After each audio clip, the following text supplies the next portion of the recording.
Asri Gunawan kembali bersama Anda di Berita Utama. Saudara, kami akan menghadirkan 3 topik terhangat dalam sepekan.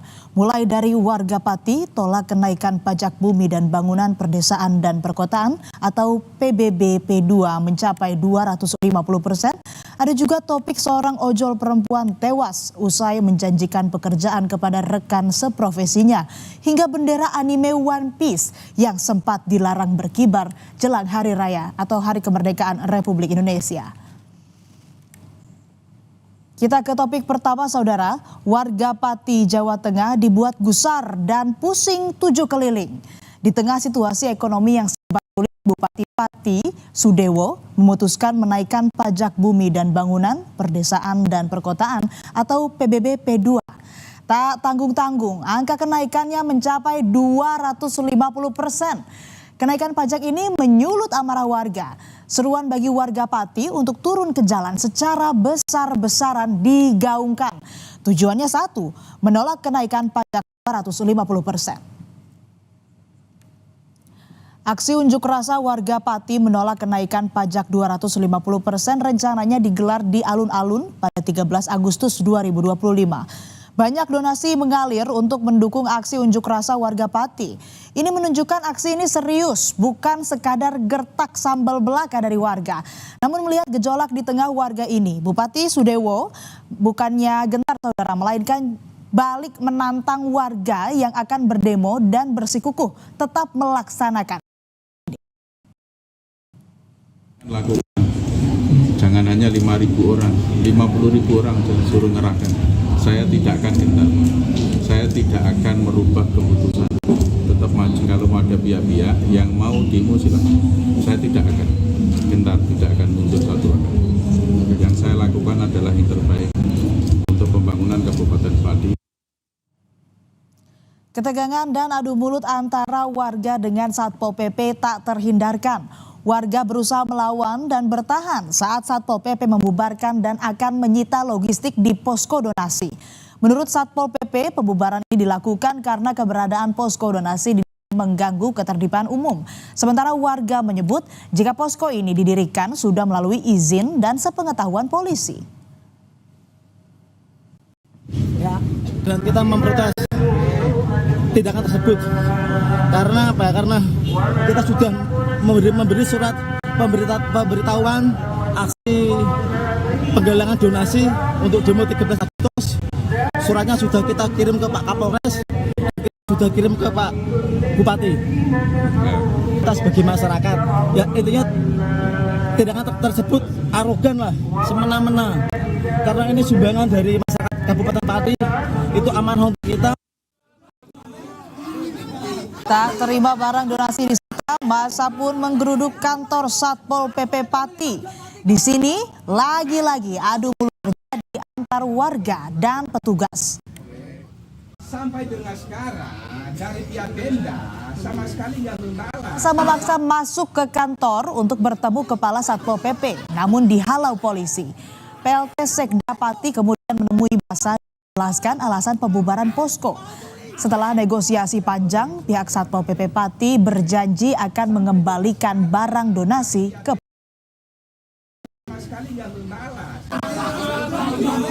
beberapa hari kan kita biarkan. Ya. Harus konsolidasi. Kemudian kita tertibkan.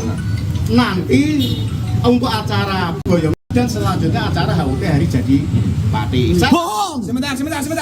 Saya secara pribadi sama Mas Bowo sama sini nggak ada bermusuhan loh. Saya ini menjalankan satu etika juga. Selama ini kita tuh membiarkan terus ada narasi-narasi provokatif. Kami khawatir di sini gaduh. Meski keputusan menaikkan PBB hingga 250% menimbulkan gejolak di tengah masyarakat, namun Bupati Pati Sudewo sepertinya memakai peribahasa anjing menggonggong kafilah berlalu. Meski dikecam rakyatnya, Bupati enggan mengurungkan niatnya menaikkan pajak. Alasannya karena untuk memperbaiki infrastruktur daerah, lantaran pendapatan daerah hanya 14% dari APBD. Bahkan Bupati mengklaim jika kebijakan ini sudah disosialisasikan, bahkan sudah 50% warga Pati yang telah membayar PBB P2. Isi keuangan daerah Kabupaten Pati ini sangat memprihatinkan. Pendapatan daerah itu hanya sebesar 14% dari APBD. Jadi ruang fiskal kami ini sangat terbatas, sangat tidak sehat. Hanya sisa sedikit saja untuk belanja modal. Sementara beban pembangunan infrastruktur jalan di kabupaten ini sangat besar. Bapak boleh lihat secara langsung kondisi infrastruktur jalan di Kabupaten Pati ini sangat memprihatinkan. Usai membatalkan kenaikan pajak 250%, Bupati Pati Sudewo untuk pertama kalinya mendatangi posko donasi Aliansi Masyarakat Pati Bersatu. Namun kedatangan Sudewo mendapat penolakan warga.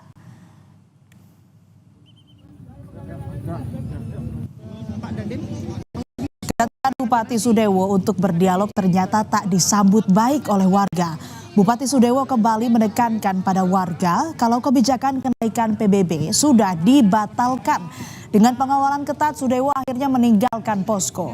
Bupati Sudewo pun menuding adanya pihak yang menunggangi aksi ini. Karena dua-duanya sudah saya akomodir, logikanya kan ya sudah selesai. Yang mau dituntut apa lagi? Maka saya ngajak itu supaya dia nahan diri menciptakan suasana damai. Tapi kan kenyataannya dia masih keras seperti itu. Berarti saya menyimpulkan ini tidak murni. Itu tidak murni, berarti ada yang nunggangi. Kita beralih ke topik kedua, saudara. Mencari kerja belakangan ini tampaknya semakin rumit. Di tengah situasi ekonomi sulit, tawaran menjadi pegawai di sebuah institusi seperti menemukan oase di padang pasir. Seperti seorang warga Sidoarjo, Syahrama, yang rela membayar uang jutaan rupiah untuk mendapatkan pekerjaan tetap di sebuah institusi ketimbang menjadi pengemudi ojek online.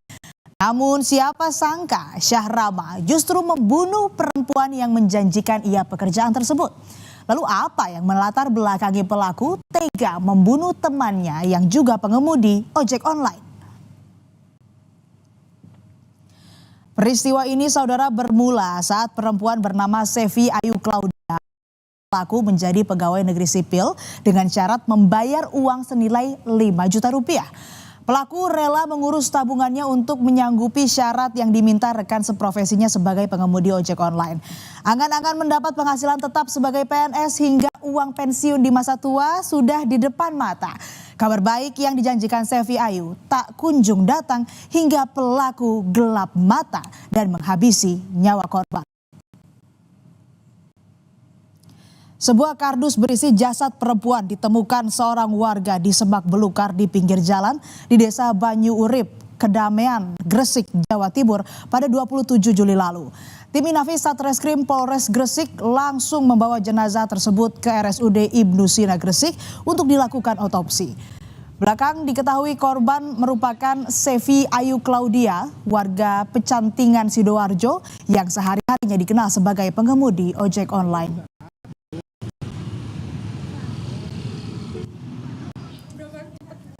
Suasana haru menyelimuti keluarga Sevi Ayu Claudia yang tinggal di Desa Sekardangan, Kecamatan Kota, Kabupaten Sidoarjo.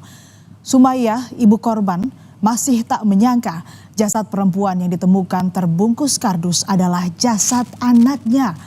Ibu korban bercerita pada Sabtu sore 26 Juli, Sevi pamit bekerja sebagai pengemudi ojek online seperti kesehariannya selama ini. Namun kecurigaan mulai muncul pada Sabtu malam saat ponsel milik Sevi tak dapat dihubungi oleh sang ibu. Terus aku ngechat dia, sudah malam, gak pulang tah, sampai jam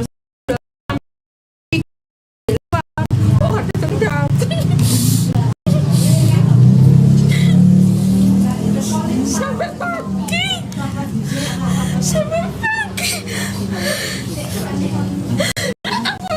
Terus siang itu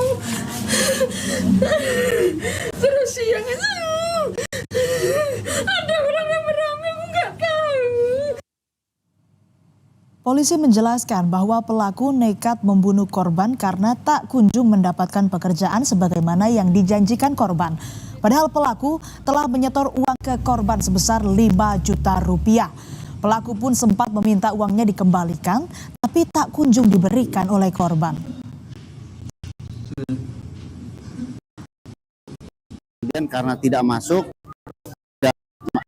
menjadi PNS, pelaku meminta kembali uang tersebut. Namun korban beralasan masih diusahakan. Karena merasa kesal, si pelaku mengundang korban ke tempatnya, yaitu fotokopi di Sidoarjo, dengan alasan untuk kerja freelance.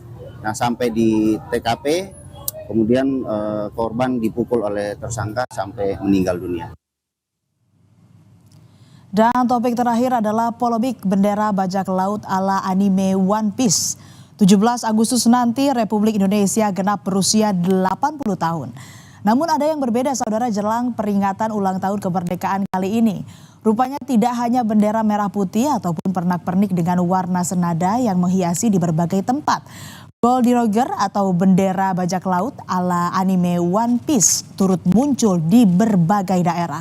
Bendera hitam bergambar tengkorak dengan topi jerami yang khas turut berkibar bersama sang merah putih. Lantas apa makna simbol One Piece yang ada di tengah masyarakat saat ini? Fenomena bendera One Piece lahir dari keresahan yang muncul di tengah masyarakat.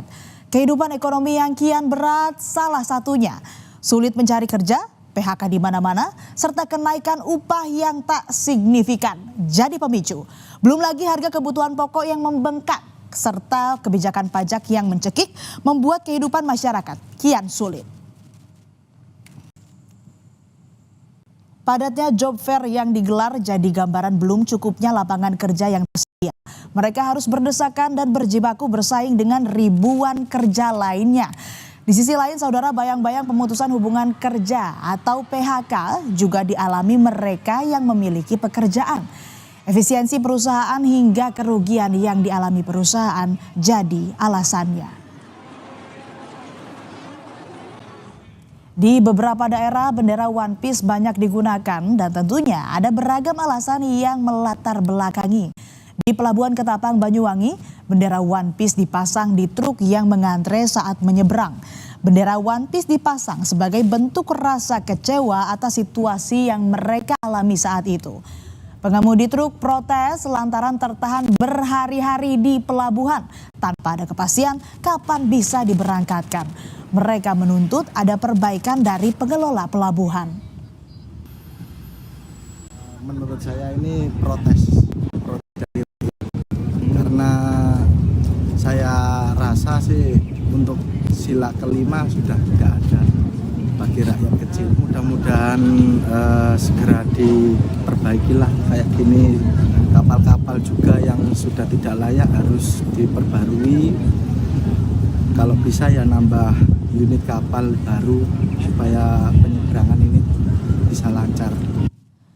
Beragam persepsi muncul seiring hadirnya fenomena One Piece jelang peringatan kemerdekaan ke-80 tahun Republik Indonesia.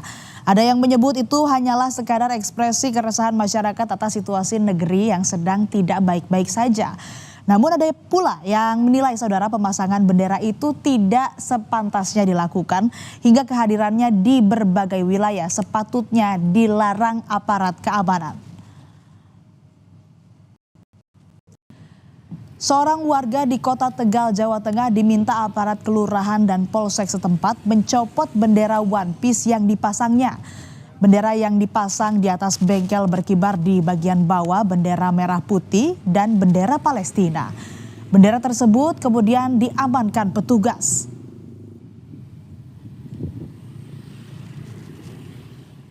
Fenomena One Piece yang tengah ramai di ruang publik juga mendapat respon dari pemerintah. Presiden Prabowo Subianto disebut tidak masalah soal bendera One Piece apabila itu menjadi wujud ekspresi masyarakat.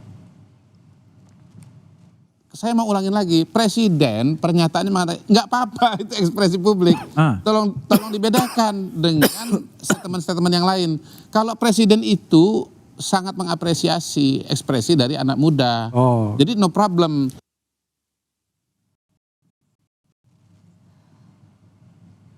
Dan itulah tadi 3 topik terhangat dalam sepekan yang kami hadirkan. Simak terus topik terhangat lainnya di Berita Utama. Saudara, ricuh rekonstruksi kasus pembunuhan pegawai Badan Pusat Statistik Kabupaten Halmahera Timur. Usai jeda, kami hadirkan berita lengkapnya di Berita Utama.